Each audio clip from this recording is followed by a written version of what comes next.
एक ऐसी कहानी जो आपको हमेशा खुश रहने के लिए प्रेरित करेगी। बहुत समय पहले की बात है।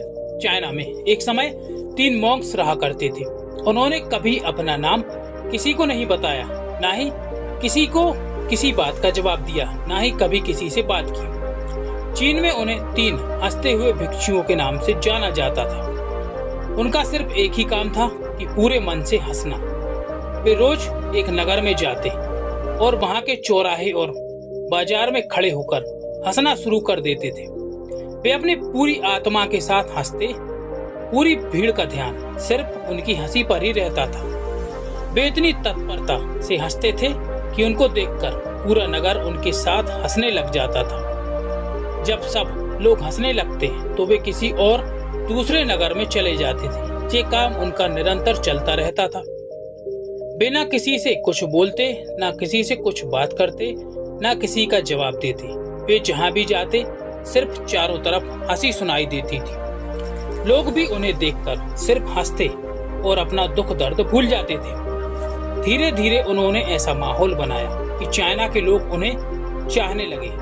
कुछ लोगों को उनके जीवन में कभी ऐसा कोई भी आध्यात्मिक गुरु नहीं मिला जो उनको ऐसी प्रेरणा दे सके। ये 3 हंसने वाले भिक्षु, उन्हें चाइना के लोग बहुत प्यार करते और सम्मान करते थे। उनका चरित्र दिखाता है कि जीवन में हमें हमेशा ही हंसते रहना चाहिए। वे सिर्फ हंसते और जोर जोर से हंसते जाते थे। उन्हें जीवन का सूत्र मिल गया था, हंसना। लोग उनका नाम लेने पर भी हंसते ही रहते थे। पूरे चाइना में घूम घूम कर उनका सिर्फ एक ही काम था कि हंसना और हंसाना। धीरे धीरे समय बीतता गया। एक बार रात में अचानक एक भिक्षु की मौत हो गई।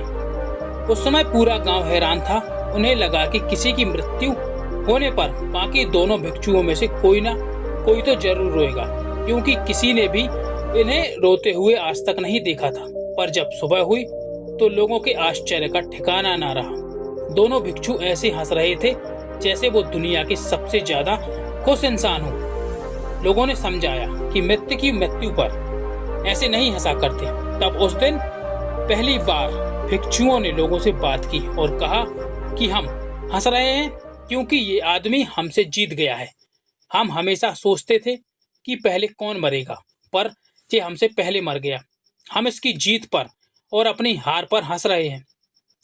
हम जीवन भर साथ साथ रहे, साथ साथ हंसे, तो मरने पर हम हंस के विदा देने का इससे अच्छा तरीका और क्या हो सकता है। हम केवल हंस सकते हैं।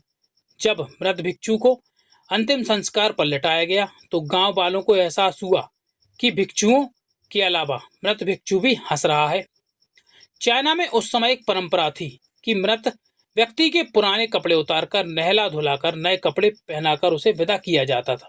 पर मरने के पहले भिक्षु ने अपने साथी से कहा था कि उसके मरने के बाद उसके कपड़े ना बदलने को कहा था।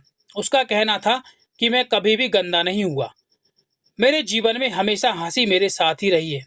जब उस मृत भिक्षु को आग लगाई गई तो आग लगने के बाद अचानक फटाके हवा में इधर उधर फूटने लगे और आतिशबाजी होने लगी, क्योंकि उसने अपने कपड़ों में फटाके छुपा रखे थे। ये देखकर पूरा गांव जोर जोर से हंसने लगा।